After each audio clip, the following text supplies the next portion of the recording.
Assalamualaikum warahmatullahi wabarakatuh. Alhamdulillah rabbil alamin wa bihi nasta'in wa nusalli wa nusallim wa nubarik ala nabiyyina Muhammadin wa alihi wa sahbihi ajma'in wa ba'du.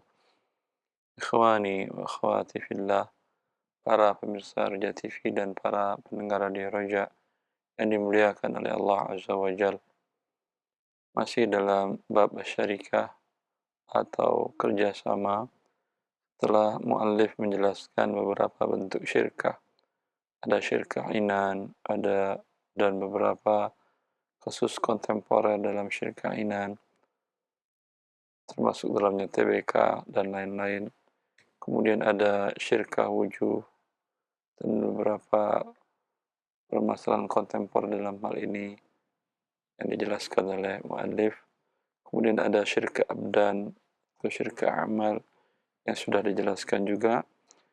Kemudian setelah menjelaskan beberapa bentuk syirkah, muallif dan syarih menjelaskan tentang perihal hukum-hukum yang berkaitan dengan syirkah. Di antara hukumnya adalah mengenai laba dan kerugian. Sebelumnya sudah dijelaskan bahwa laba boleh berdasarkan kesepakatan kedua belah pihak. Tidak mesti harus sama dengan porsi modal. Adapun kerugian wajib harus sama seperti porsi modal. Itu diantara aturan bagi hasil dan menanggung kerugiannya. Sekarang kita lanjutkan pembahasan selanjutnya, yaitu dipersyaratkan bahwa tidak boleh keuntungan diberikan kepada salah satu pihak dalam nominal tetap. Ya, seperti dia mengatakan, saya ikut dalam usaha kamu, ini uang saya setorkan 1 miliar, setiap bulan saya terima umpamanya sebanyak 10 juta tiap bulan, sampai nanti saya tarik uang saya. Ini pembahasan sekarang seperti ini, bolehkah atau tidak? Fadhal. Bismillah, qala al-muallif rahimahullahu ta'ala wa la yajuzu fi jami'i anwa'i syarikati min inan wa abdan wa wujuh wa kirad wa ghairiha an yaj'ala li ahadihima darahim mu'ayyanah sawa'un rabihat kasyarikatu aw khasarat.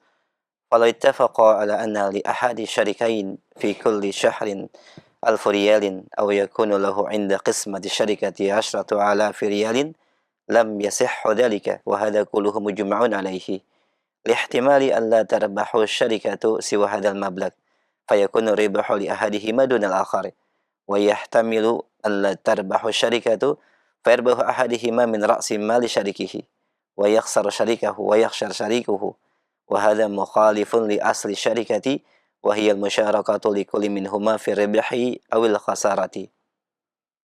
Dan tidak diperbolehkan untuk seluruh bentuk-bentuk perserikatan dari ainan atau abdan dan wujuh dan kirat atau yang selainnya menetapkan untuk salah satunya dirham tertentu, baik kerjasama syarikah itu adalah mendapatkan keuntungan atau kerugian. Apabila keduanya bersepakat bahwa salah satu dari syarik itu mendapatkan bagian setiap bulannya 1.000 rial atau menetapkan pada pembagian keuntungan syarikah 10.000 rial, maka tidak sah pembagian ini. Dan ini menjadi kesepakatan para ulama, karena ada kemungkinan bahwa kerjasama itu tidak ada keuntungan kecuali hanya nilai tertentu tersebut.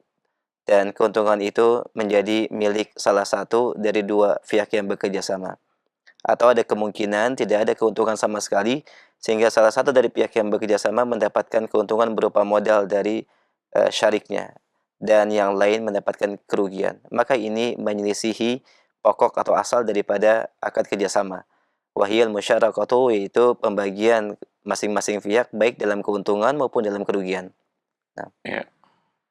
Sini dijelaskan oleh muallif bahwa bila salah satu mengatakan saya setiap bulan ini uang saya setorkan 1 miliar modal, setiap bulan saya terima 10 juta. Ya. Maka atau nanti ketika tutup buku dalam 1 tahun saya terima 100 juta. Apapun yang terjadi dalam usaha, mau untung mau rugi. Ya. Ini tidak dibolehkan karena mengandung gharar dan mengandung unsur riba juga. Dan ini diharamkan dan kezaliman juga. Mengandung hal tersebut dan diharamkan dalam Islam. Dan syirkah terputus. Berarti apa? Kalau dia mengatakan, buat saya sebulan 10 juta. Dia store 1 miliar, temannya 1 miliar juga. Sudah sedang berjalan. Kemudian ternyata di bulan pertama tidak ada laba kecuali 10 juta. Berarti yang mensyaratkan untuknya 10 juta, dia ambil, yang satu lagi tidak dapat apa-apa. Ya. Bisa jadi malah sebaliknya. Usaha rugi 2 miliar tadi, di akhir bulan tinggal lagi 1,9. Ya. 1,99. Dan dia yang pihak yang satu tetap minta 10 juta bulan. Kan kamu udah sepakat. Di atas kertas kan kamu mengatakan, saya siap memberikan kamu perjanjian, kamu mengatakan saya siap memberikan kamu 10 juta per bulan, gak ada masalah. Ya. Karena perkiraan selama ini keuntungannya lebih dari itu.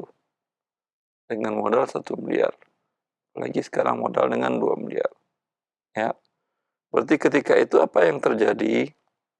Yang terjadi adalah salah satu pihak memberikan uang 10 juta, dengan demikian uangnya rugi, yang satu pihak tidak rugi, tetap 1 miliar tambah 10 juta per bulan. Maka dengan demikian terputus syirkah, kerjasama. Kerjasama itu sama-sama bekerja, dan kalau dapat untung sama-sama dapat untung, kalau ada kerugian sama-sama menanggung kerugian. Sekarang kan tidak. Ya. Sama-sama bekerja iya, tapi ketika keuntungan pas 10 juta, yang ngambil cuma satu pihak. Ketika terjadi kerugian, malah yang satu tetap untung, yang satu rugi. Ya. Maka ini bukan kerjasama lagi namanya. Terputus kerjasama. Wallahu a'lam. ويستثنى من هذا ما إذا اتفق الشركاء أو مالك رأس المال المضاربة مع شريك أو عامل الكراد على أن يقوم بعمل لم تجري العادة أن يتولاه الشريك أو عامل الكراد بنفسه، فإنه يجوز أن يعطي أجرة فإنه يجوز أن يعطى أجرة محددة مقابل هذا العمل، لأن هذه الأجرة ستدفع لمن يقوم بهذا العمل، فيعطاها الشريك إذا قام بهذا العمل كما لو لم يكن شريكا. Yang dikecualikan dari ini apabila keduanya bersepakat, atau orang yang bersyarikat atau pemilik modal itu bersepakat ma'asyariki, bersama syariknya, atau yang beramal dengan amal kirat, kerjasama kirat. Mudharabah an yakuma bi amal lam tajri adah an yatawallahu syarik atau amil kirat bi nafsihi, yaitu salah satu dari pihak yang bekerja sama atau mudharabah mengerjakan atau melakukan pengelolaan usaha, fa innahu yajuzu an yu'ta ujratan muhaddatan, maka dalam hal ini diperbolehkan baginya untuk menerima atau mendapatkan ujrah upah dalam bagian tertentu atas amal pekerjaan yang dilakukannya. Karena sejatinya upah ini akan tetap diberikan kepada mereka yang mengerjakan usaha atau melakukan pengelolaan usaha itu. Maka syarik memberikan upahnya kepada yang melakukan atau mengerjakan pekerjaan tersebut, sebagaimana hal itu apabila tidak dilakukan oleh syarik. Nah, Ya, kecuali dalam satu kasus, di mana hanya satu saja yang dapat, satu tidak. Ya, contoh kasusnya seperti apa? Dalam akad mudharabah, pengelola atau amil mudharabah atau amil qirat atau namakan juga mudharib, ya, dia disepakati dari awal apa pekerjaannya. Kalau dia umpamanya mengatakan yang punya modal, ini dana 1 miliar. Kamu kan pernah sukses jual beli mobil bekas. Ya, betul, kata dia. Kamu kelolalah dana ini untuk jual beli mobil bekas. Kamu punya showroom masih ada kan? Iya, masih. Ya, kata dia, kamu sewalah showroom kamu pun sewa, kalau punya kamu sewa dengan harga pasar. Kemudian kau beli kendaraan, kau lihat bagus atau tidak, perkirakan kelabanya. Kemudian bawa ke showroommu, kau marketingkan, Anda jualkan. Ya, yap, kata dia. Biasanya sebagai pemilik, sebagai pengelola, bukan dia yang nongkrongin mobil, dan juga bukan dia yang ngecek mobil. Dia datang ke mencari mobil bekas, ya, itu memang pekerjaannya. Ya, mengecek secara umum pekerjaannya. Tapi mengecek dengan rinci, inspeksi dengan lengkap menggunakan alat-alat, nah ini bukan pekerjaan dia. Ya, ini bukan pekerjaannya. Biasanya ini dibebankan kepada pihak inspeksi kalau ada yang resmi dibayar. Ya. Kemudian setelah semuanya aman dan dicek di Samsat, pihak pajaknya aman, semuanya aman, betul milik dia, bukan barang curian. Ya. Dia bawa ke showroom tadi, dia jualkan. Sekarang yang nongkrongin bukan tugas dia yang nongkrongin. Dia boleh menggaji seseorang untuk nongkrongin tadi. Untuk bantu menjualkan, iya tugas dia. Ya. Dalam hal ini, karena ini usaha baru jalan, kalau inspeksi tadi menggunakan biaya, ya, kemungkinan angkanya biaya perusahaannya besar. Maka dia mengatakan kepada yang punya modal, ini bagaimana kalau saya inspeksi, karena saya juga pengalaman mekanik, pernah sekolah mekanik, STM dan selanjutnya, dan pernah kerja di bengkel di bengkel resmi, dealer-dealer besar mobil. Ya, Anda katakan saya caskan dari modal 1 miliar tadi. Nah, kenapa? Karena kalau dibawa ke tempat inspeksi, bengkel inspeksi, minimal keluar umpamanya biaya 500.000. Saya ngecek, saya bayar setengahnya aja, 250.000 saya ambil. Boleh? Silahkan. Ya, karena bukan pekerjaan dia. Adapun pekerjaan dia, umpamanya tadi pergi membeli.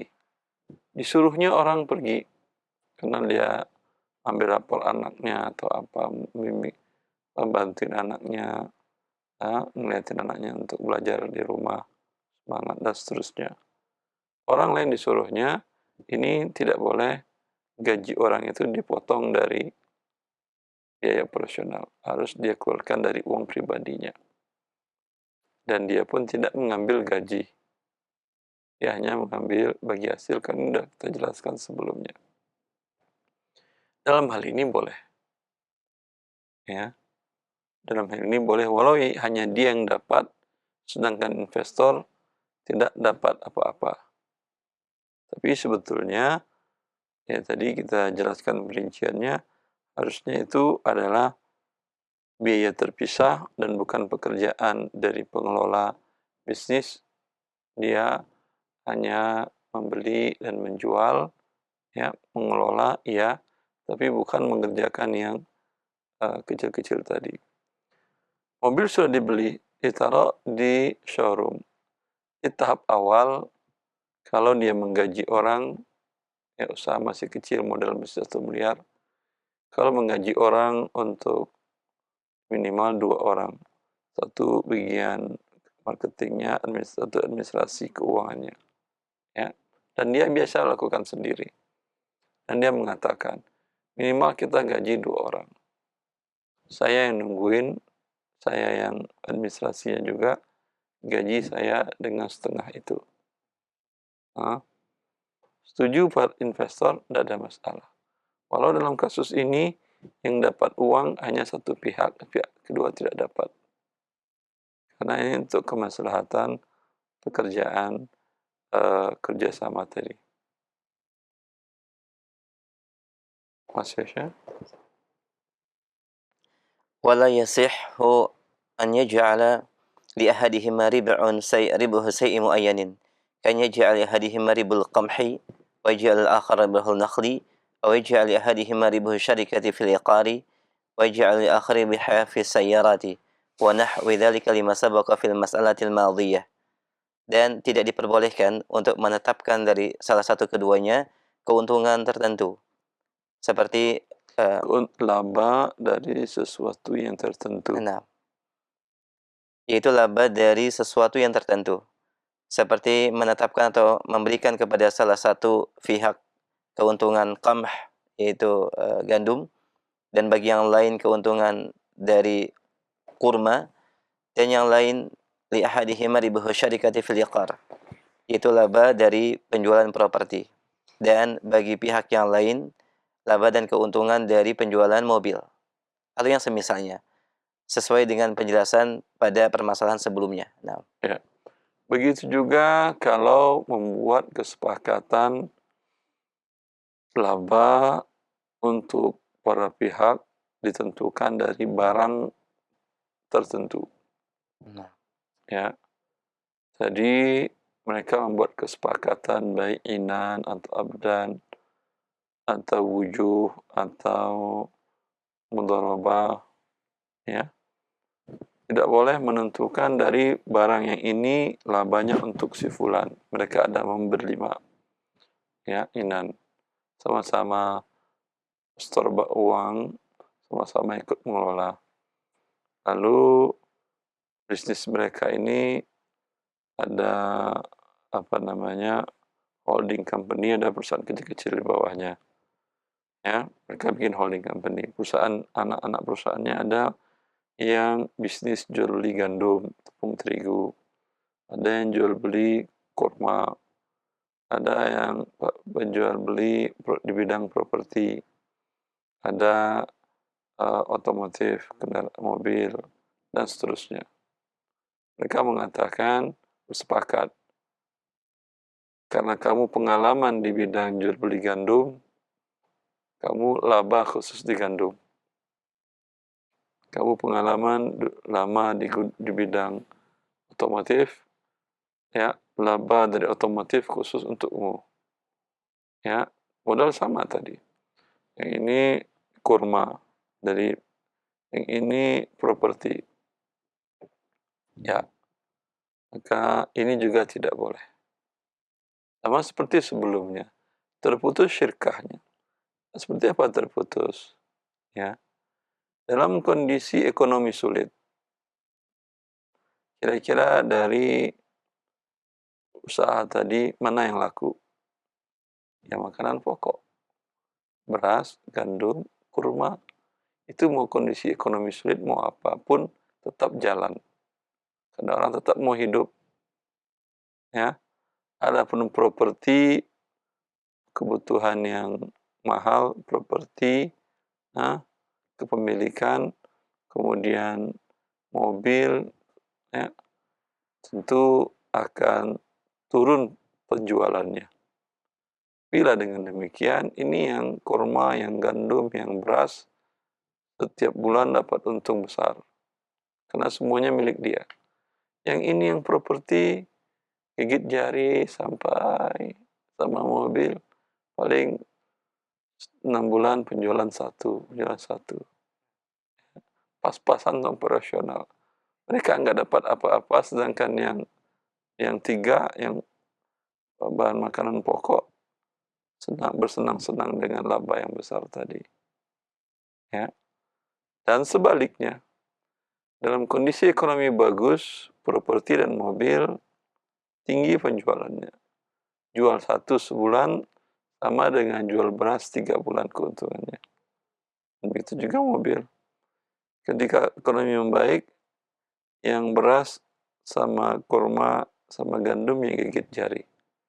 Sehingga terputus syirkah di sini, padahal syirkah itu sama-sama mendapatkan laba. Ya.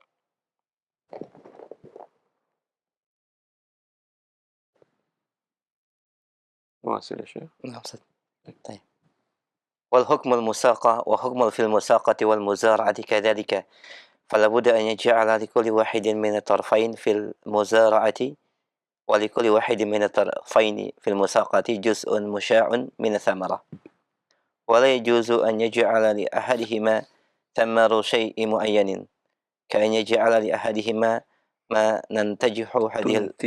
تنتج هذه الأرض أو ثمر هذه النخلات ونحو ذلك، وهذا مجمع عليه لما روي البخاري ومسلم. نعم، روى البخاري ومسلم أن رافع ابن خديج قال: كان أحدهما يكري أرضه فيقول: هذه القطعة لي وهذه لك، فربما أخرج الذه ولم تخرج نعم، وربما أخرج الذه ولم تخرج ذه، فنهاهم النبي صلى الله عليه وسلم.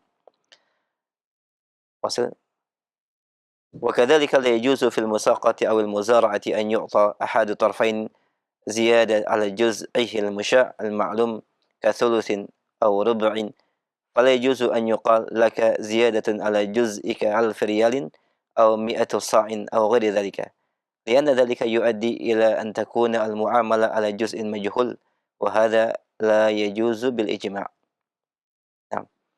Dan hukum musaqah dan muzara'ah demikian juga sama halnya. Fala budda an yaj'al, itu wajib untuk menetapkan atau memberikan satu likulli wahidin minat tarfain, yaitu masing-masing pihak yang bekerja sama dalam muzara'ah dan pihak yang bekerja sama dalam musaqah bagian dari buah, dari hasil buahnya, dan tidak diperbolehkan untuk menjadikan salah satu dari dua pihak yang bekerja sama buah tertentu, seperti menjadikan atau memberikan salah satu dari keduanya yaitu bagian dari tanah yang menghasilkan pada bagian ini, atau buah dari pohon kurma yang ini, atau yang semisalnya. Dan ini menjadi kesepakatan para ulama, sebagaimana yang diriwayatkan oleh Imam Bukhari dan Imam Muslim dari sahabat Rafi' ibn Khadij.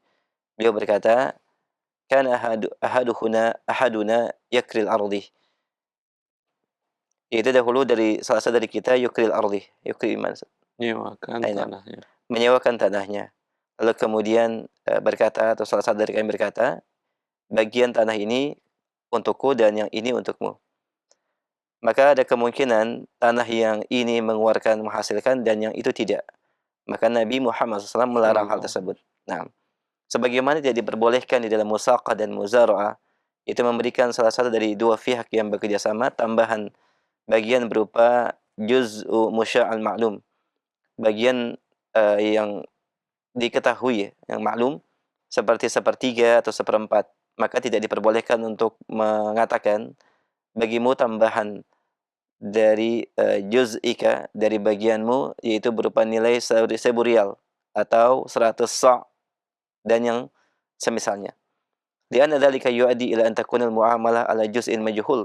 Karena ini akan membawa kepada bentuk muamalah ala juz'in majhul, itu mendapatkan bagian yang majhul, tidak diketahui secara pasti, dan ini tidak diperbolehkan secara ijma'. Nah. Ya. Begitu juga halnya dalam muzara'ah dan musaqah, dan juga termasuk mugharasah, salah tidak dijelaskan oleh mu'allif. Ini bentuk kerja pertanian yang sudah ada di masa Nabi Shallallahu Alaihi Wasallam. Ya, kalau muzara'ah, pemilik lahan atau pemilik sawah, pemilik tanah kebun mengatakan kepada pengelola, ini kebun, ini sawah, kamu tanamlah, kemudian kamu rawatlah, nanti hasil panennya buat saya pemilik lahan 1/3, untuk kamu 2/3. Ini namanya muzara'ah, tanaman muda atau palawija. Kalau untuk tanaman tua dinamakan dengan mugharasah. Dia mengatakan ini tanah kebun. Kalau untuk untuk palawija kayaknya kurang cocok. Tapi kalau untuk tanam uh, kayu sungkai, kayu uh, akasia, abasia, ini bagus. Ya, atau jati, bagus tanahnya ini. Maka pakailah, tanamlah salah satu pohon tadi.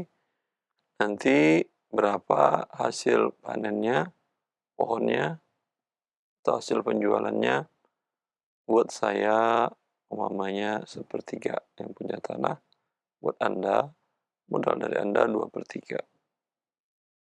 Itu mugharasah. Ada lagi kerjasama namanya musaqah. Musaqah, pemilik lahan memiliki juga di atasnya pohon tua yang menghasilkan buah. Ya, umpamanya dia sudah nanam sawit, sudah berumur 3 tahun, sudah panen awal. Tapi la qadarullah, dia sudah tidak bisa lagi mengurus kebunnya. Dia mengatakan, kamu uruslah biaya pupuk, biaya air, biaya pembersihan lahan, kemudian panen, ya, kamu urus semua darimu, nanti untuk saya sekian bagian, sekian persen, pokoknya 20% atau 1/5. Ini dinamakan musaqah. Dalam musaqah juga tidak boleh seperti yang tadi. Dan muzara'ah dan mugharasah. Dia mengatakan ini tanah ada 5 hektar. Ya, yang bagian pinggir 1 hektar 20% itu untuk saya. Kamu tanamlah, ya, semuanya dengan jati, nanti yang ini untuk saya dan untuk kamu. Itu tidak boleh kalau bentuknya kerjasama. Kalau bentuknya ijarah, upah, tidak ada masalah. Bagaimana bentuknya? Saya sewakan kepada kamu tanah saya selama 8 tahun umpamanya. Pembayarannya dengan engkau tanam bibit ini di bagian tanahku tanah yang disewakannya 5 hektar, tanahku yang 5 hektar, tanamkan bibit. Itu tidak ada masalah. Tapi dengan mengatakan yang ini bagianku ini, karena siapa tahu nanti akhirnya yang pinggir-pinggir tadi yang bagus, hasilnya yang bagian tengah jelek. Ya, sawah umpamanya juga begitu. Saya yang di atas, kamu yang di bawah. Di atas yang airnya banyak,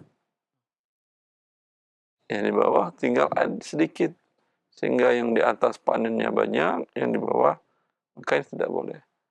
Berdasarkan, dan ini kesepakatan para ulama berdasarkan hadis riwayat Nabi sallallahu alaihi wasallam dari hadis Rafi' bin Khadij, di mana dia mengatakan dahulu kami menyewakan tanah dengan cara ini untukmu, yang ini untuk saya. Ya, maka Nabi sallallahu alaihi wasallam melarangnya karena ini mengeluarkan berbuah, yang ini tidak berbuah atau berbuahnya tidak sebaik yang pertama.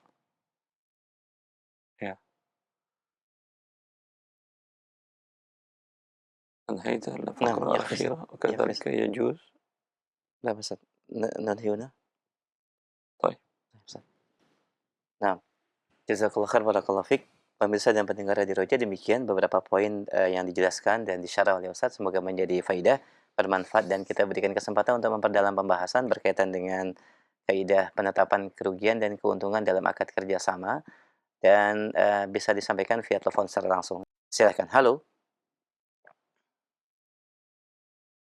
Iya. Halo.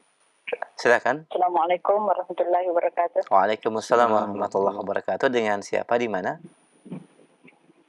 Dari hamba Allah Sulawesi, Ustaz. Tayyib, ahlan ya Abdil. Nah, silakan pertanyaannya, Mu. Pertanyaannya begini, Ustaz. Anak tiri saya itu meninggal, Ustaz. Kemudian dia masih punya ayah, ibu, tapi ibunya dan bapaknya itu sudah pisah. Punya anak satu. Anak tiri, tapi punya ayah dan ibu. Iya. Nah, Dan punya anak satu. Sebentar. Anak tiri Anda tapi dia punya ayah dan ibu, begitu? Iya. Apa anak angkat atau gimana ceritanya ini? Bukan, saya menikah dengan duda, Ustaz. Berarti bukan anak Anda itu? Iya, anak tiri saya yang meninggal, Ustaz. Tiri yang meninggal. Anak bawaan suami ya? Tayyib. Iya. Suami bawa anak. Iya. Terus ini ada, Ustaz, di kerja ini tanah, perjanjiannya dengan orangnya itu setelah berhasil ini tanah, umpamanya kan kerja hektar, nanti 1,5 hektar untuk yang punya tanah, 1,5 hektar ini untuk anak tiri saya, Ustaz. Nah, ini baru selesai ditanam sawitnya, tiba-tiba meninggal, Ustaz. Ini kalau tidak dilanjut maka akan kembali kepada orangnya. Jadi saya Ustaz, saya suruh adiknya anak kandung saya suruh dia lanjut, kemudian nanti itu untuk anaknya kakaknya begitu. Pertanyaan saya, Ustaz, karena ini kalau tidak dilanjut akan kembali kepada orangnya, mungkin cuma dikasih ganti rugi beberapa. Nah, pertanyaan saya, bagaimana ini, jatuh waris atau bagaimana ini, Ustaz? Karena ini masih ada mamanya dan mamanya jauh tinggalnya dari tempat sini. ya. Baik. Itu saja. Dalam perjanjiannya seperti apa? Ada perjanjian atau tidak? Cuma perjanjian mulut saja, Ustaz, dengan Iya, apa bunyi perjanjiannya kalau salah satu pihak wafat? Enggak ada perjanjian seperti itu, Ustaz. Kalau tidak ada, biasanya di masyarakat seperti apa? Biasanya diambil alih oleh orangnya kalau karena belum berhasil. Dari orangnya saja, Ustaz, mau ganti rugi dikasih, kalau tidak juga, karena kesalahannya pekerja tidak menyelesaikan selesai begitu. Kan dia bukan tidak menyelesaikan, tapi dia selesai hidupnya. Nabi lanjurannya, Ustaz, bilang kalau tidak ada mau lanjut saya ambil kembali. Ya, wallahu a'lam, dalam syariat, dalam akad syirkah yang terputus, ya, maka dia salah satu pihak berhak mendapatkan upah minimum, upah umumnya, ya. Itu tanah sudah digarap dan sudah ditanam atau belum? Sudah digarap, sudah ditanam, tapi ini bibit, Ustaz. Sebentar, tanam berumur berapa tahun? Belum ada, baru berapa bulan, Ustaz, itu tuh waktu saya take. Berapa bulan? 2 bulan, 3 bulan? Saya sudah gak lupa, Ustaz, tapi bentar, itu bibit dari si anak yang sudah wafat atau dari pemilik lahan? Dari anak yang sudah wafat, Ustaz. Ya, maka ini dinilai ya berapa upah kerjanya, menanamnya, dan bibit dan seterusnya, upah pengolahannya, dinilai dia berhak atas itu dan dibagi waris. Kalau yang punya lahan mengambil begitu saja, dia menzalimi bila ahli waris tidak menyetujuinya dan di akhirat urusannya. Oh, nah, Ustaz. Pembagian warisnya seperti bagaimana, Ustaz? Pembagian warisnya, ayah ibunya masih ada? Masih ada. Dia nggak punya anak? Punya anak satu perempuan. Istri ada? tidak sudah cerai sama istrinya, Ustaz. Anak perempuannya dapat setengah, ya, sisanya ayah dengan ibu, di mana ayah 2 bagian, ibu 1 bagian, 1/3 dari sisa. Wallahu a'lam. Oh, na'am Ustaz. Jazakumullah khair, Ustaz. Assalamualaikum warahmatullahi wabarakatuh. Waalaikumsalam warahmatullahi wabarakatuh. Jazakallahu khair. Semoga menjadi pencerahan buat yang bertanya. Alhamdulillah, barakallahu fiik. Baik, kita berikan kesempatan yang kedua. Silakan bagi ikhwah dan akhwat yang bertanya terkait dengan pembahasan kaidah penetapan keuntungan dan kerugian dalam akad kerjasama. Baik, kita angkat kembali. Halo. Halo, Assalamualaikum. Waalaikumsalam warahmatullahi wabarakatuh. Dengan siapa, akhi, di mana? Saya dengan Amir di Bogor. Silakan, Pak. Tanyanya? Ya. Saya ingin menjalin kerjasama dengan salah satu teman yang ingin menjadi investor. Tapi investor itu ingin menginvestasikannya dalam bentuk emas. Artinya modalnya itu dalam bentuk emas, bukan uang rupiah. Jadi perjanjiannya nanti dikembalikan senilai emas yang diinvestasikan itu. Misalnya dia ada 100 gram emas, silakan kamu kelola ini menjadi usaha, nanti kembalikan lagi senilai emas logam mulia 100 gram juga. Apakah itu dibolehkan, Ustaz? Kalau emas itu dibeli, ini usahanya apa? Jual beli emas atau usaha apa? Tidak, usahanya dalam bentuk lain, jasa ke bidang pariwisata, tapi dia ingin investasi, tapi bukan dalam bentuk uang menyerahkannya, tapi dalam bentuk logam mulia senilai 100 gram. Paham emas. saya. Nah, Kesepakatan para ulama bahwasanya kalau dia menyerahkan modal harta selain uang yang diakui di sebuah tempat, maka dia menjadi gharar. Harus disepakati uang di tempat tersebut. Ya, maka kalau seperti itu, nanti Anda sudah berusaha 2 tahun, sudah dipikir untung, ternyata emasnya naik melambung. ya, baik. Sekarang dalam waktu 1 bulan saja sudah naik 33%. Kan kemungkinan setahun naiknya 100%. Keuntungan Anda setahun cuma 30%. Itu dianggap tidak ada untung karena nutupin modal dia semuanya. Anda dapat apa? Dapat 0. Oh, Ya, baik. maka katakan kepada dia, saya tidak mau menerima emas. Baik. Ya, serahkanlah rupiah. Rupiah jelas. Oh, baik. Kecuali bisnisnya jual beli emas, itu bisa, nggak ada masalah. Oh, baik. Baik. Sama juga kalau ada yang menyerahkan, saya serahkan kepadamu tanah. Modal saya tanah ini. Ya. Baik. Tanah ini ada sebanyak 1000 meter. Sekarang nilainya umpamanya 1 miliar. Ya. Ketika itu Anda jual 1 miliar, Anda sudah putar usaha, sudah untung menurut Anda. Ketika akan bagi hasil, dia katakan bagi hasil itu ada setelah modal dikembalikan. Sekarang kita lihat modal. Modal kamu 1 miliar, kata siapa? Kan ini buktinya adalah tanah modal saya. Kita lihat harga tanah itu sekarang. Harga tanah naik menjadi 5 miliar. Ya.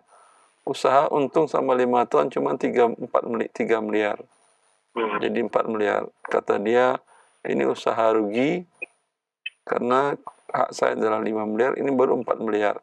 Kamu dapat 0, saya ambil semuanya 4 miliar.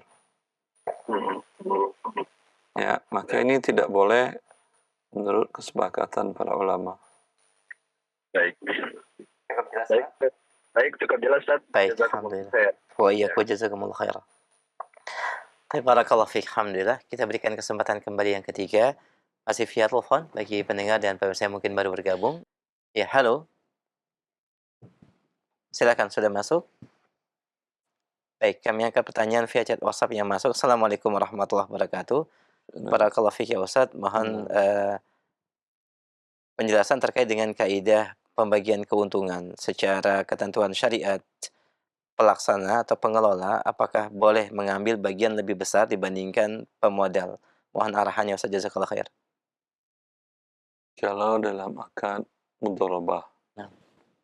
si pengelola ingin minta bagi hasilnya lebih besar untuk dia, umpamanya dia 55, pemilik modal 45, atau dia 60, pemilik modal 40, atau seterusnya. Atau untuk dia 80, pemilik modal 20. Tidak ada masalah kalau mereka bersepakat. Tapi biasanya ya itu lihat resiko dan resiko masing para pihak.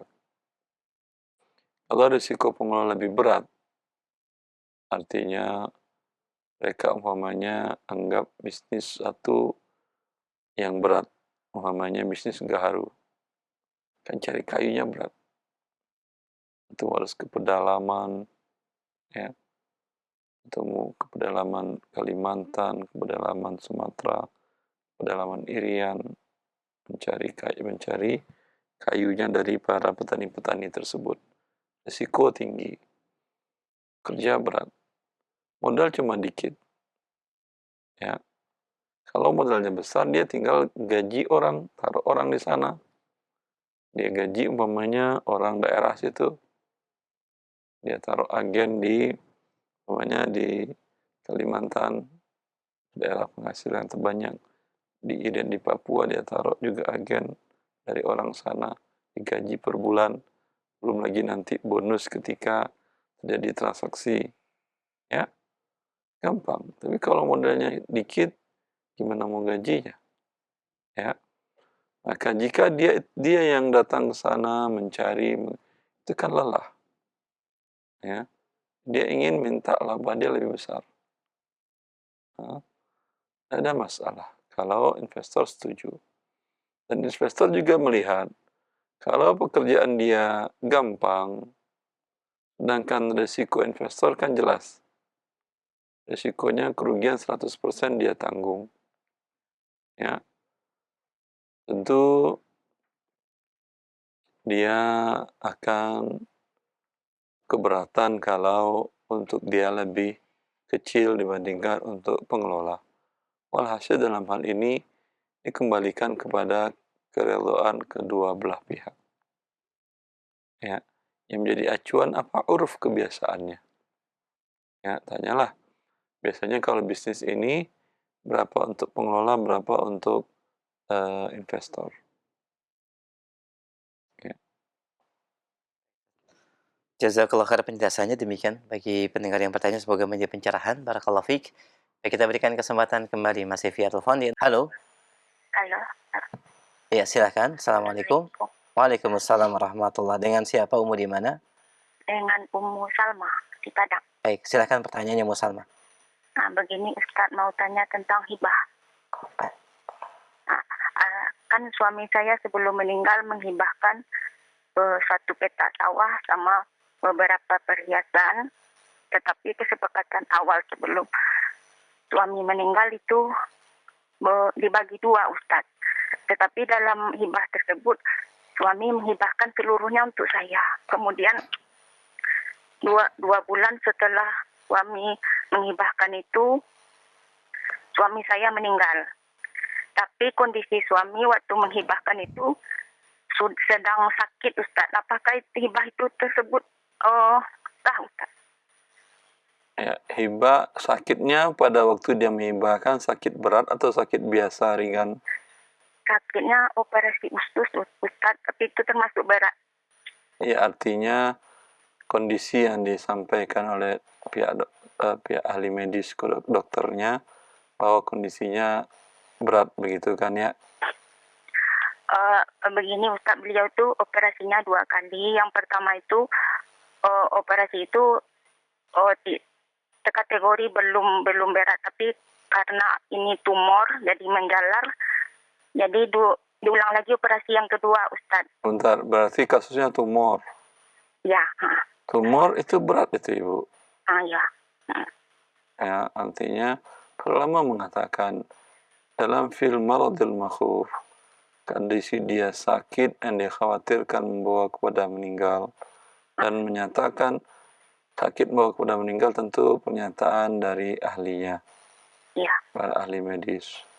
Kalau dalam kondisi demikian, tindakan perbuatan hibahnya tidak diakui kecuali para ahli waris yang lain menyetujui.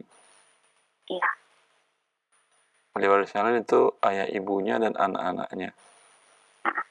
Tinggal ditanyakan mereka setuju nggak dengan hibah itu. Kalau mereka tidak setuju, dibagi waris. Cukup jelas, Ibu. Cukup jelas semua, Musalma? Iya. Baik. Ya, terima kasih Ustaz. Afwan. Alhamdulillah. Jazakillah khair ya, barakallahu fiik. Baik, kita berikan kesempatan kembali masih via telepon. Baik, kita sapa kembali penanya berikutnya. Halo. Fadhal, silakan. Baik, sambil menunggu kami angkat kembali pertanyaan berikutnya. Taib sudah masuk. Halo. Halo. Assalamualaikum ya Ummah. Waalaikumsalam. Taib, dengan siapa di mana? Dengan Suhaini di Polman. Baik, silakan pertanyaannya, Ummah. Silakan. Polman. Iya, assalamualaikum warahmatullahi wabarakatuh. Assalamualaikum warahmatullahi wabarakatuh. Begini Pak, ini biasanya ada istisim gadaya. Seiring dengan topik ini. Baik, Umu, mohon maaf, dikecilkan dulu. Halo. Halo, Umu. Halo. Dikecilkan dulu volume suara TV atau radionya atau dimatikan. Ada feedback tadi. Jadi nggak jelas suaranya. Dikurangi volumenya ya? Ya, cukup monitor via telepon saja. Begini. Ya, silakan. Rencana ada sistem penggadaian di sini, kita gadai misalnya satu lahan garap, misalnya empang ya. 1 hektar itu kita gadai 10 juta umpama. Terus saya kepingin tahu bagaimana caranya pembagiannya itu. Misalnya kalau yang menggadai menanggung segala bahan bibitnya, obat-obatannya apa semua, yang menanggung itu yang menggadai. Terus bagaimana cara pembagiannya itu antara yang mengontrol, yang menggadai. Maaf Ibu, apa yang dimaksud? Anda punya empang umpamanya. Sebentar. Saya ingin menggadai empang ada di sini. Jangan bilang gadai karena konotasi gadai berbeda mungkin dengan apa yang akan Anda sampaikan. Saya tanya dulu. Yang terjadi Anda memiliki empang. Enggak, saya empangnya orang. Empangnya orang. Orang memiliki empang dan dia tidak mengelolanya. Iya, tidak mengelolanya. Lalu Anda katakan bagaimana kalau saya mengelola? Iya, kalau saya mengelola. Sebentar Pak. Saya semuanya yang menanggung, biaya gadai, terus biaya bibit semua apa segalanya. Halo. Terus ada satu pihak ini. Halo Ibu, halo, mohon maaf, halo. Ya. Ibu dengarkan pertanyaan Ustadz, nanti dijawab oleh Ibu ya, sebentar. Jangan dikomentari dulu, disimak dulu pertanyaan Ustadz, silakan. Iya. Sebentar, saya ulangi lagi Bu ya. Kalau saya tidak paham, saya nggak bisa jawab. Ya. Ya. Itu tadi Ibu mengatakan ada teman yang punya empang. Ya. Tapi tidak dia fungsikan. Lalu Anda katakan, Anda tawarkan bagaimana saya menggarapnya. Bibit dari saya, pakan dari saya, nanti hasil berapa panennya kita bagi. Biasanya sebelum saya kelola, misalnya saya penggadai, saya kelola dia ambil uang dulu, kalau 1 hektar biasanya sini 5 juta. Terus satu pihak lagi, misalnya ada yang mengontrol, bekerja terhadap penggadai dan pekerja ini, bagaimana caranya saya membagi hasil dengan dikaitkan dengan pajak yang uang yang saya keluarkan dari awal. Saya ulangi Ibu tetap menggunakan kata gadai karena kata gadai bukan itu dalam Islam. Dalam bahasa Indonesia juga itu kan itu maksudnya. Yang Ibu maksudkan, Ibu punya uang, begitu kan ya? Iya. Tapi ada lahan orang. Iya. Ibu ingin memanfaatkan lahan itu untuk beternak ikan. Iya. Ya. nanti bagaimana hasilnya kepada pemilik lahan, kepada yang kan ibu nanti nggak mungkin ibu yang mengerjakan, ada orang yang ngerjakan gitu kan ya? Ya, misalnya iya. Ya, ya. Ada banyak cara yang bisa ibu gunakan. Iya. Ibu yang punya uang sewa lahan tersebut kepada yang punya lahan. Iya. Umpamanya setahun berapa? 10 juta. Iya. Bayar 10 juta. Heeh. Cari lagi orang yang mau bekerja. Iya. Berapa gaji dia dalam waktu 1 tahun tadi.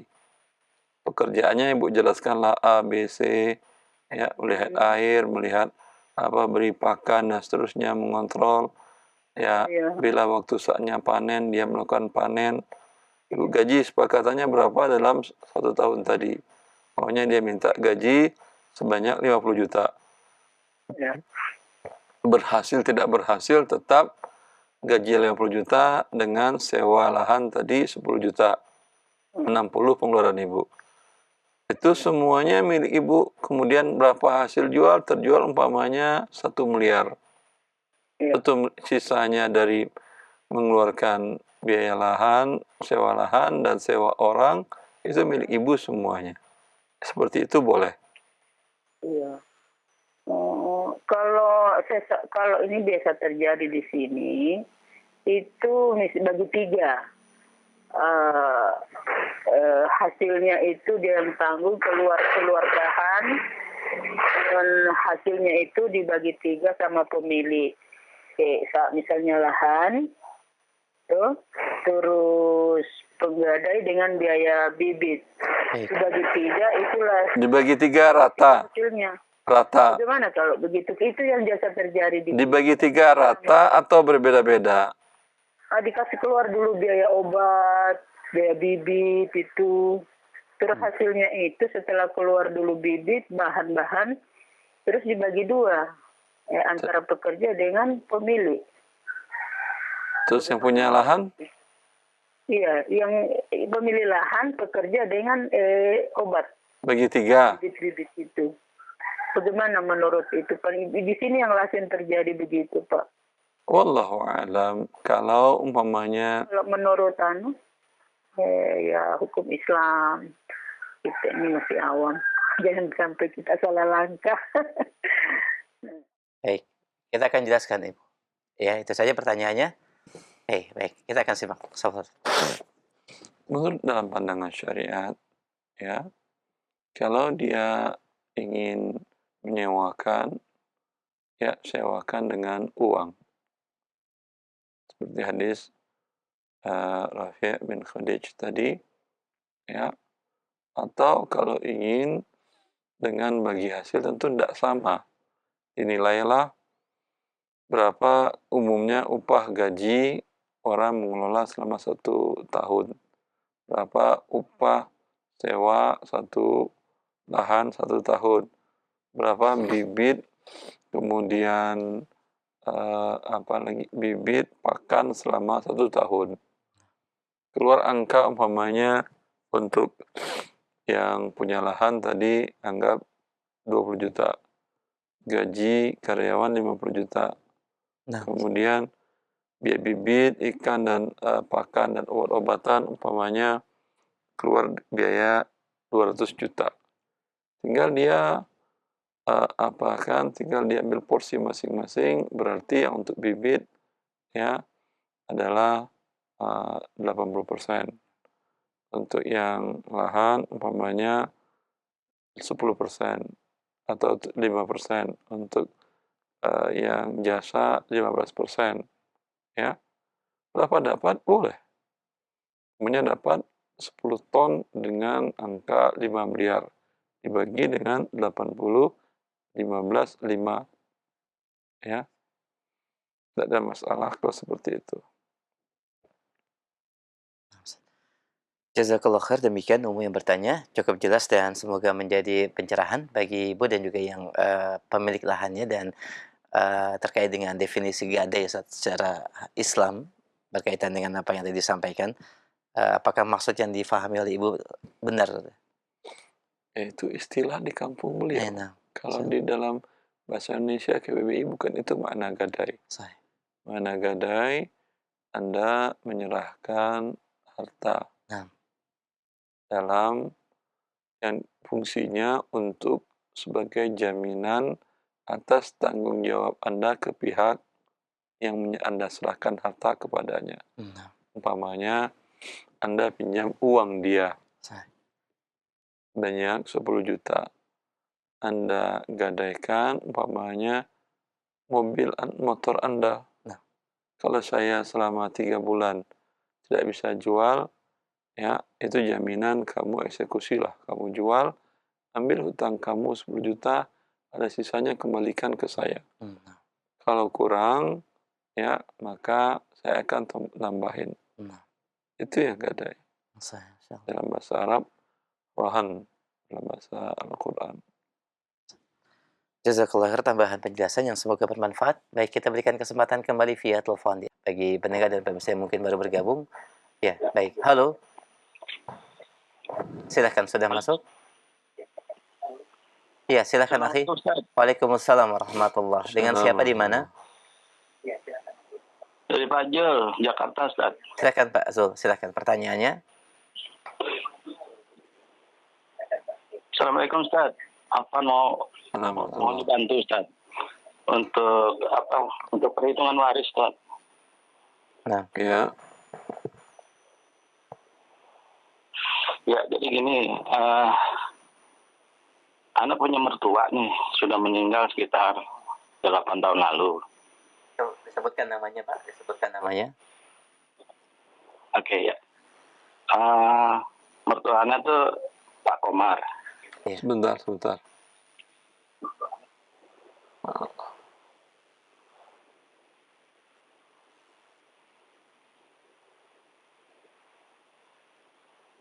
Nggak bisa kayak. Pak Komar wafat, kelihatan. Wafat Kapan wafatnya? 2014, Ustaz. Ya. Pada saat beliau wafat, istrinya masih hidup Istri masih hidup, Ustaz. dan status masih istri. Iya, satu istri, Ustaz. Istri. Ayah ibu Pak Komar masih hidup. Nggak ada, Ustaz. Anak beliau ada berapa, laki berapa perempuan? Anaknya cuma perempuan, Ustaz. Ada 2. 2 anak perempuan. Ini perlu asobah yang lain. Pak Komar ketika wafat ada saudara-saudari yang masih hidup, yang saya seibu. Ada, Ustaz. Sampai sekarang cuma masih ada. Berapa orang jumlah saudara sekandungnya, yang saya Saudara seibunya? kandung laki-laki 1, Ustaz. Perempuan Perempuannya 3.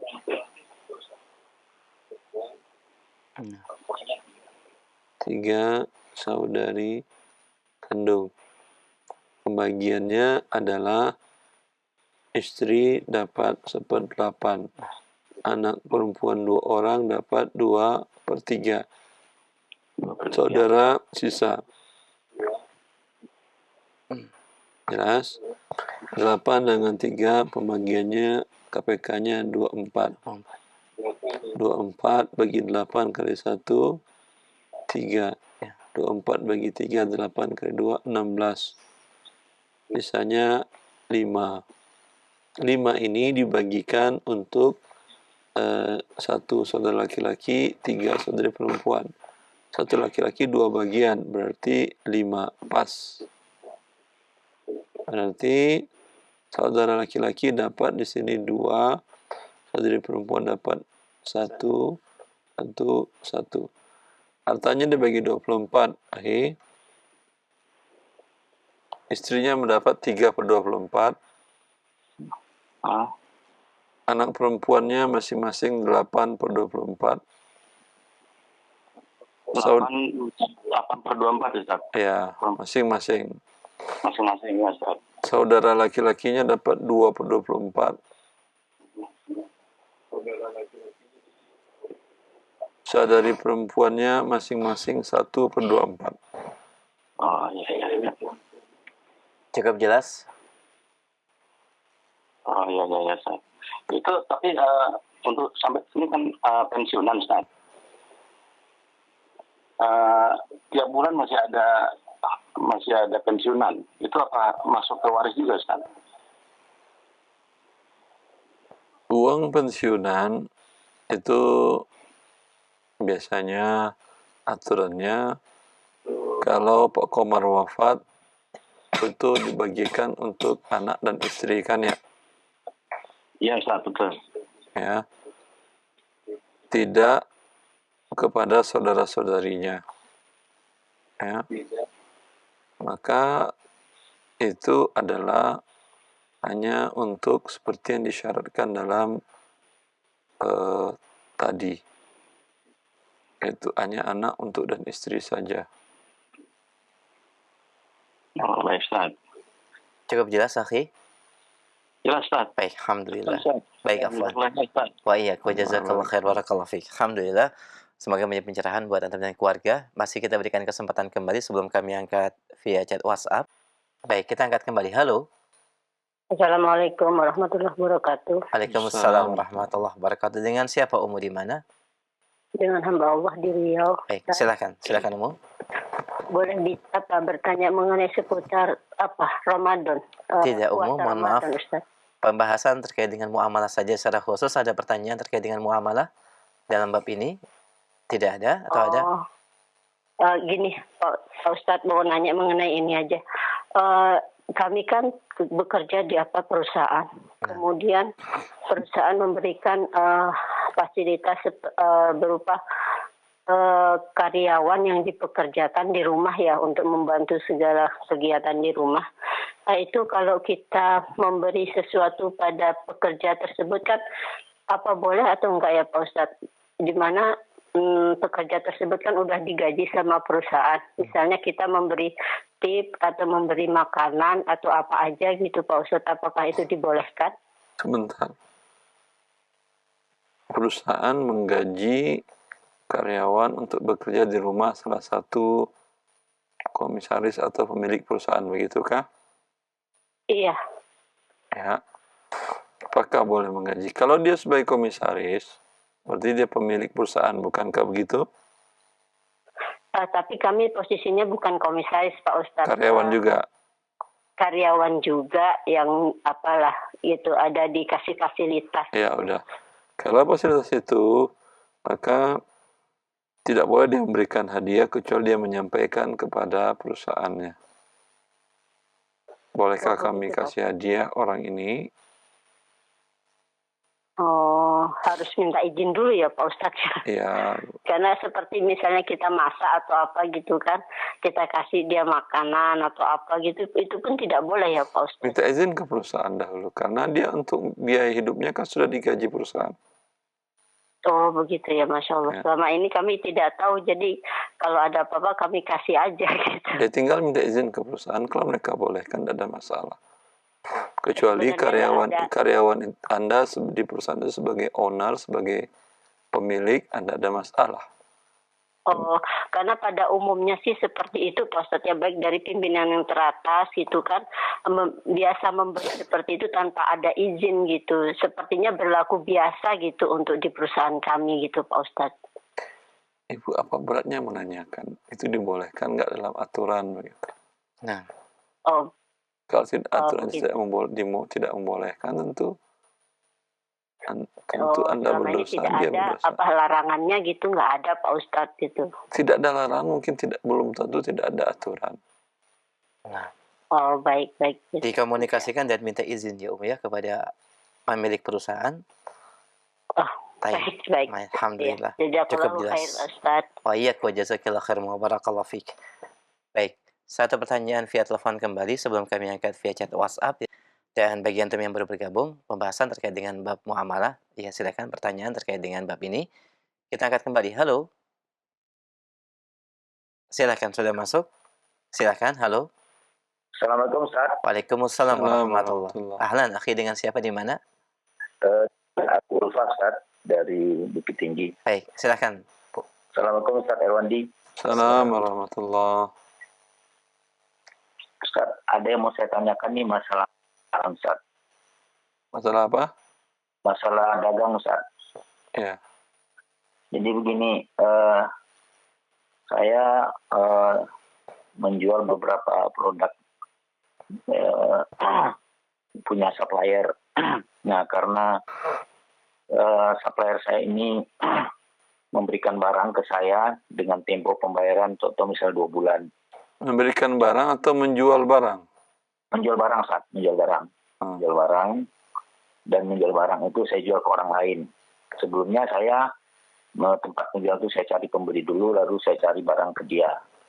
Dengan catatan nanti dia menetapkan harga, kemudian harga dia dari penjualan itu diambil bagi 2. Artinya kalau dapat 10%, dia 5%, saya 5% saat contoh misalnya. Sebentar.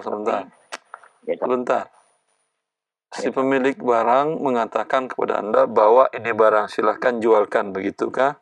Iya, Ustaz. Ya, Ustaz. Kalau tidak laku, kembalikan, begitukah? Kalau tidak jadi? Iya, tapi saya sebelumnya dapat pembeli dulu, Ustaz. Saya cari pembeli dulu. Saya ulangi dulu. Kalau tadi saya katakan Anda terima barang atau beli barang? Anda bilang beli. Kalau beli, lain lagi. Saya mencari pembeli dulu, Ustaz. Dia katakanlah. Ya udah, Anda cari pembeli dulu. Setelah dapat? Iya. Setelah dapat, saya bilang, saya ini ada order, contoh satu barang misalnya. Kepada pembeli Anda sampaikan apa? Anda jual atau Anda mencarikan barang? Kepada pembeli saya tanya, misalnya pembeli itu bergerak di bidang besi juga, Ustaz. Apa yang butuh? Saya bilang gitu, Ustaz. Dia butuh jenis misalnya barang jenis besi plat. Kemudian saya besi plat saya ketemu yang supplier tadi, Ustaz. Enggak, sampai itu setelah Anda tanyakan besi plat. Apa kesepakatan? Tidak ada kesepakatan lagi, udah? Nanya-nanya doang? Maksudnya kesepakatan gimana, Ustaz? Ya, kan Anda tanya ke dia besi plat. Terus mau Anda apa, kata dia? Anda mau jual atau mau nanya-nanya aja? Enggak, saya nanya ke dia, Ustaz. Saya kan bergerak di brand trading. Saya tanya, Bapak butuh besi ya, Pak? Ya, saya butuh besi. Jenis besinya ini, kata dia. Ya butuh, oke, iya, tapi dia Anda jual atau tidak? Saya jual, saya carikan dulu, Ustaz. Ya udah. Hanya Anda dia tahu butuh, ya. Anda kemudian tidak ada kesepakatan berarti dengan dia. Tidak. Artinya nanti dia nggak jadi beli dengan Anda, nggak ada masalah. Tidak masalah, Ustaz, kalau harga nggak cocok gitu, Ustaz. Cocok pun dia nggak jadi, nggak ada masalah. Nggak masalah, Ustaz, nggak masalah. Ya udah, berarti tidak ada kesepakatan. Terus? Iya. Jadi saya jadi nggak jadi kan tergantung dia. Misalnya sudah cocok harga, tapi dia buka PO baru jadi kasih yang besar barang. Ya, terus? Saya cari ke partner saya tadi, trader saya butuh barang ini, berapa harga, kata dia. Harga dasar misalnya 1 biji 1 juta, gitu, Ustaz, misalnya. Oke, berapa saya bisa jual, saya bilang. Coba kamu jual, naikkan harga misalnya jadi 1.050.000. Jadi yang 50.000 kita bagi 2, 25.000 saya, kata 25.000 kamu, kata dia. Nah, itu saya ambil, saat dengan tempo pembayaran. Nah, sama si customer saya tadi juga saya kasih tempo, saat di bawah daripada waktu yang diberikan si partner saya tadi. Ini gimana hukumnya, saat?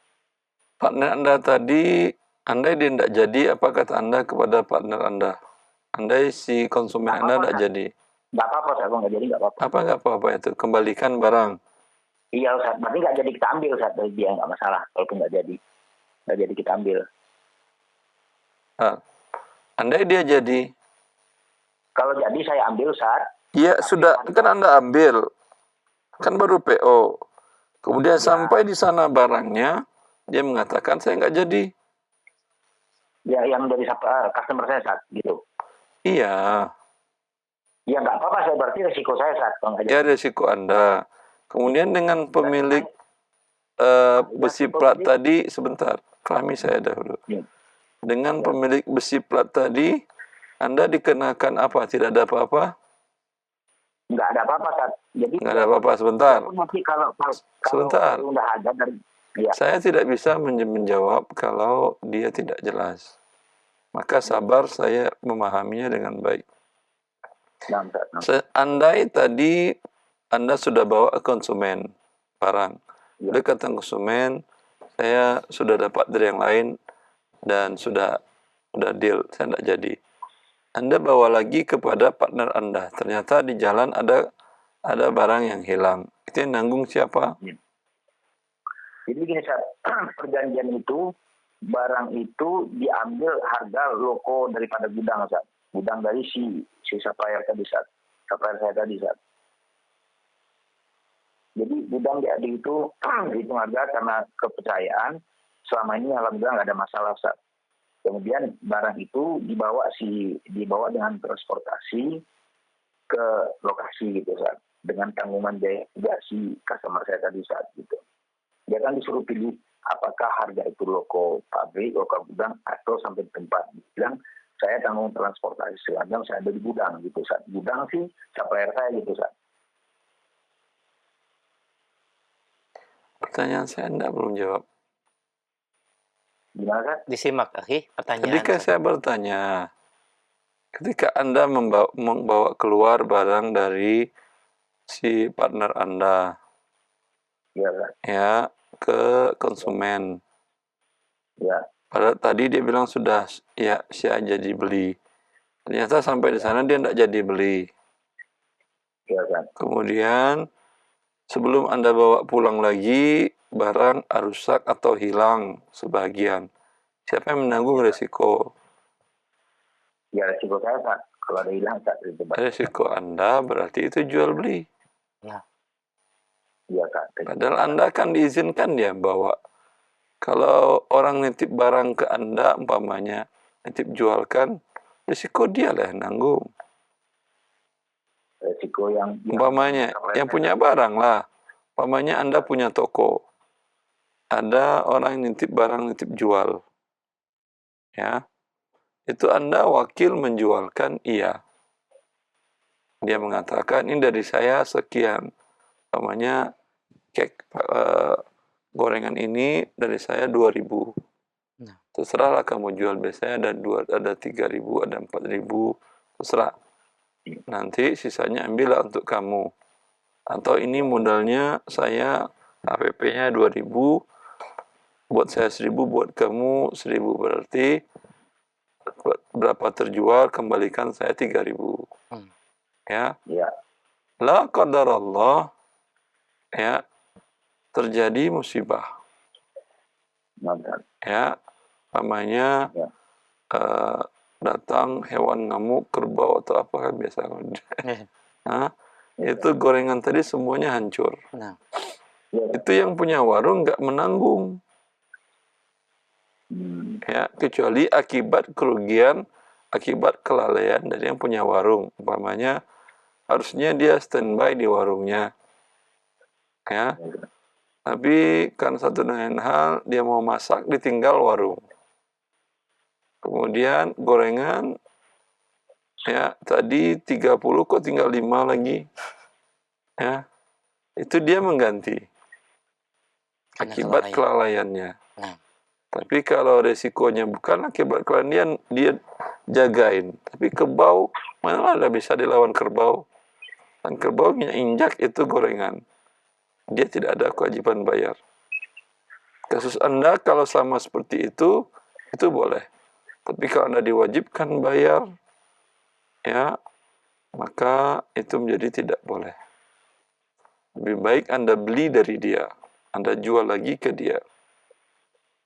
Dari partner tadi.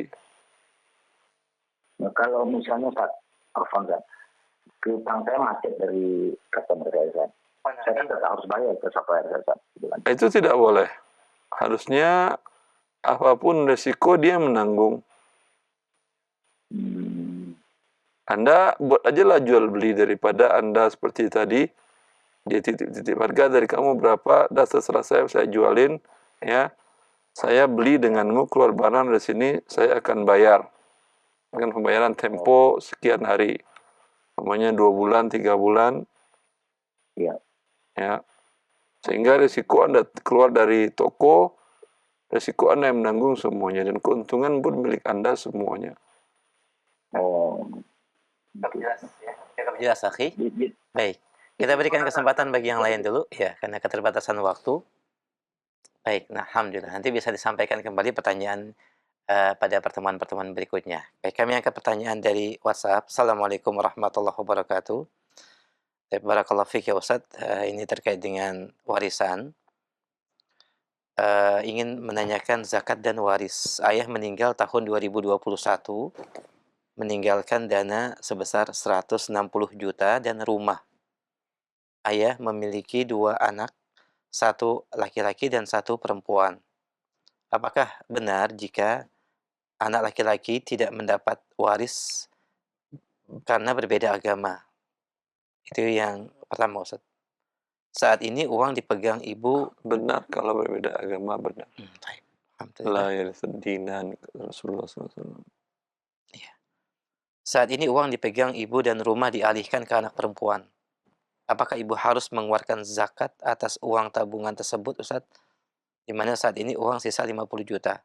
Bagaimana jika lalai membayar zakat atas tabungan tersebut? Uang tabungan, ya, itu 50 juta tidak sampai nisab. Nisabnya sekarang 130. Nah, Ustaz. Ya. Maka tidak ada zakatnya. Dari tahun 2021, Ustaz. 2021 2022, 2023, 2024 pada sekarang, Ustaz. juga belum sampai nisab. Baik. 50 juta. Baik. Dan ini apakah benar jika saat ini uang dipegang ibu dan rumah dialihkan ke anak perempuan? Pembagian warisannya Yang non-muslim, yang beda agama siapa? Yang laki-laki, anak laki-laki, laki-laki doang. sahih. Ini anak perempuan, ibu alihkan ke anak perempuannya. Nah, Dihibahkan dia. nah. Tidak ada masalah. Dan pembagian waris dari ayah yang meninggal, di mana ayah meninggalkan 160 juta rupiah dan rumah, Ustaz. Pembagian warisannya berarti hanya untuk istri dan anak perempuannya, Ustaz. Betul. Nah, demikian pendengar yang bertanya, barakallahu fiik wa jazakallahu khair. Kami angkat kembali pertanyaan berikutnya. Assalamualaikum warahmatullahi wabarakatuh. Barakallahu fiik ya Ustaz. Kami memiliki anak laki-laki. Taib. Dan sudah meninggal 1 tahun yang lalu. Kami memberikan sebidang tanah dan bangunan sebelum anak kami tersebut menikah. Anak kami tersebut mempunyai 1 orang putra yang sekarang sudah berumur 22 bulan. Pertanyaannya, bagaimanakah dengan status tanah dan bangunan anak kami tersebut, Ustaz? Kalau sudah diberikan dan sudah diterima oleh anak, maka dia menjadi harta waris anak. Istrinya dapat 1/8, anak beliau yang 2 bulan umur laki-laki dapatkan sisa. Ayah dan ibu beliau masih hidup tadi? Masih, Ustaz. Ayah 1/6, ibu 1/6, sisanya untuk anak laki-laki tadi. 1/6, 1/8, 6/8, 24. 24, istri mendapat 3/24, ayah 4/24, ibu 4/24, 11, 13/24 untuk anak laki-laki 2 bulan tadi. Jazakallah khair. Demikian pendengar yang bertanya, barakallahu fiik. Kami angkat kembali pertanyaan berikutnya, masih berkaitan dengan waris. Pasangan suami istri yang masing-masing memiliki harta atau memiliki harta sebelum berumah tangga, Ustaz. Apakah setelah berumah tangga dan ketika salah satu dari suami atau istri meninggal, harta tersebut dipilah-pilih terlebih dahulu, baru kemudian sisanya menjadi harta warisan, atau semua yang ditinggalkan menjadi harta warisan yang dibagikan kepada ahli warisnya tanpa dipilah-pilih terlebih dahulu, Ustaz? Semua hartanya ya didapatkan sebelum menikah, setelah menikah, dari suami, dari orang tuanya, dari temannya, bonus perusahaannya, asalkan semuanya halal, itu dibagi waris semuanya. Cukup jelas. Alhamdulillah. Jazakallah khair. Demikian pendengar dan pemirsa yang bertanya, barakallahu fiik. Pertanyaan berikutnya, Assalamualaikum warahmatullahi wabarakatuh. Izin bertanya, Ustaz, apakah zakat mal itu gabungan antara uang tabungan dan emas yang disimpan yang jumlah totalnya sudah mencapai nisab, Ustaz? Iya, betul. Insyaallah. Demikian, akhi, sesuai dengan apa yang disampaikan, barakallahu fiik. Kami angkat kembali pertanyaan berikutnya. Mohon nasihatnya, Ustaz, perihal zakat harta. Assalamualaikum warahmatullahi wabarakatuh. Waalaikumsalam. Sebentar. Bolehkah zakat harta 2,5% pecah pembagiannya dengan nilai total tetap 2,5%? Misal 1% ke masjid, 1% ke anak yatim, 0,5% kepada saudara yang membutuhkan. Masjid kalau maksudnya adalah infak untuk operasional masjid tidak sah zakatnya. Nah. Anak yatim kalau dia bukan fakir miskin tidak sah zakatnya. Nah. Saudara yang membutuhkan, kebutuhannya apa? Sah. Kalau dikatakan membutuhkan, semua manusia walaupun orang kaya raya dia butuh. Nah. Ya. Karena dimaksud membutuhkan itu hasil dari hartanya atau hartanya yang ada tidak mencukupi untuk kebutuhan pokok harian. Nah. Itu boleh diberikan selagi yang Anda berikan itu sama atau lebih kurang daripada kebutuhan dia selama 1 tahun. Berkaitan yang kedua, Ustaz, apakah 2,5% bisa diberikan kepada saudara terdekat atau orang lain atau kepada lembaga zakat? Manakah yang lebih maslahat atau lebih afdal, Ustaz? Ya, lebih afdal Anda datang ke lembaga zakat sehingga dia membantu penghitungannya yang benar. Kemudian kalau Anda mempunyai saudara yang mustahik, punya tetangga yang mustahik menurut Anda rekomendasikan ke lembaga amil zakat tadi untuk memprioritaskan kepada mereka. Bila ada lebih, silakan digunakan oleh amil zakat untuk mustahik yang lain. Sehingga penyaluran zakat Anda yang berapa yang dikeluarkan tidak ada kekurangan pun dalam penyaluran tidak ada kesalahan. Nah itu. Masih berkaitan dengan hal ini, apakah zakat mal bisa dalam bentuk uang saja atau sembako atau barang, misalnya karpet atau kipas masjid? Tidak ada zakat untuk masjid. Nah. Ya. Wallahualam. Jika kita memiliki harta telah mencapai nisab dan waktunya atau sudah sampai haul, namun dalam waktu dekat kita mendapatkan nilai bonus lagi, Ustaz, dengan jumlah yang mencapai nisab, tapi waktu belum tercapai, apakah jumlah zakat mal yang dikeluarkan digabung antara harta lama dan harta yang baru? Untuk memudahkan Anda berzakat, iya. Gabung aja pada itu. Dan berkaitan dengan bonus yang belum diterima? Belum diterima nanti zakatnya kalau masih ada sampai tahun depan. Awal tahun depan. Nah, Ustaz. Jazakallah khair, demikian akhi beberapa poin pertanyaan terkait dengan zakat, semoga bermanfaat. Barakallahu fiik. Kami angkat kembali pertanyaan berikutnya. Assalamualaikum warahmatullahi wabarakatuh. Kalau investasi, Ustaz, tanpa perjanjian, hanya sebatas kepercayaan saja antara dua orang yang bersikap atau bekerja sama karena saling mengenal, bagaimana Ustaz hukumnya, Ustaz? Tanpa adanya kerjasama akad yang tertuang atau tertulis, Ustaz. Jadi hanya sebatas perjanjian, kepercayaan. Boleh. Boleh, Ustaz? Boleh. Nah. Demikian akhi, barakallahu fiik.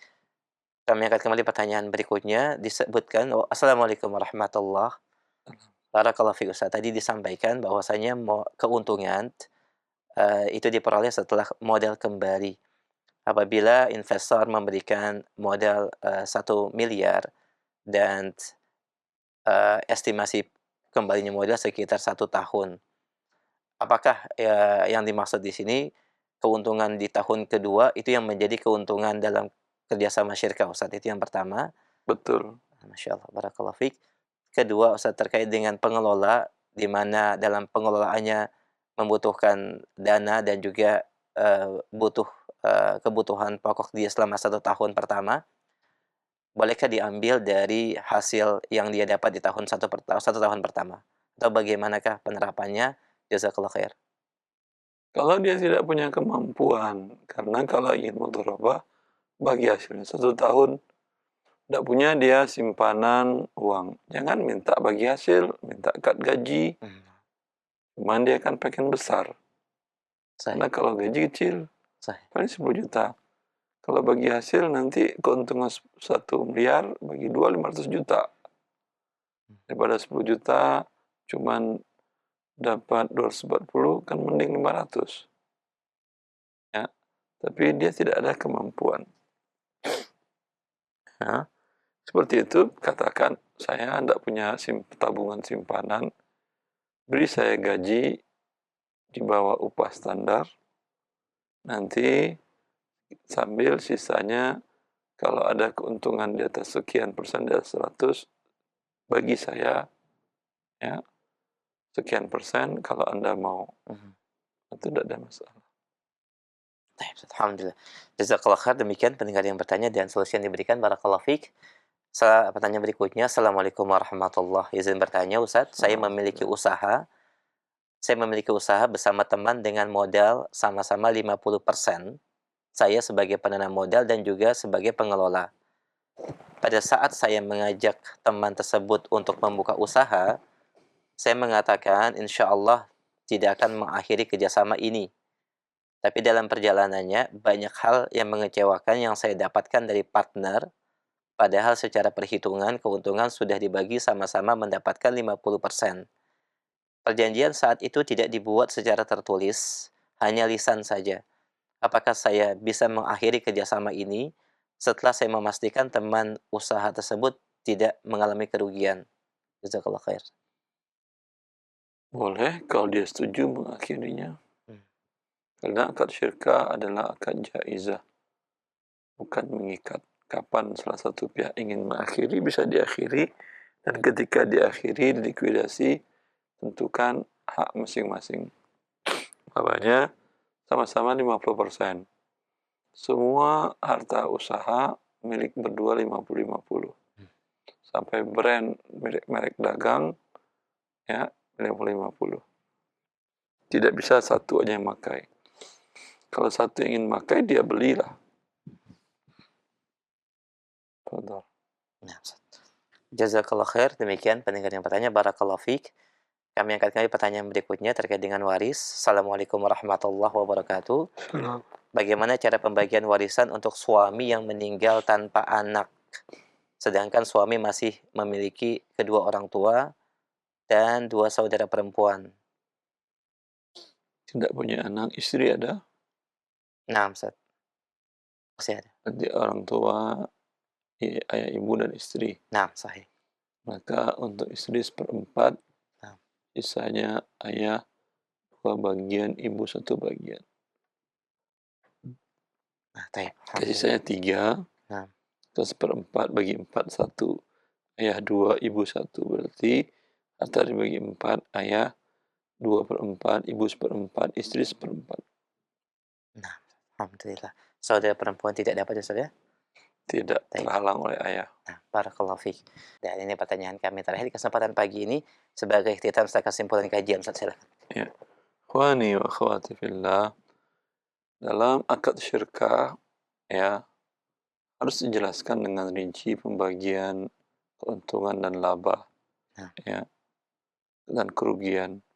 Biasanya banyak orang yang membuat usaha kerjasama, mereka tidak mau menyepakati pembagian kerugiannya karena kata mereka kita nggak mau rugi.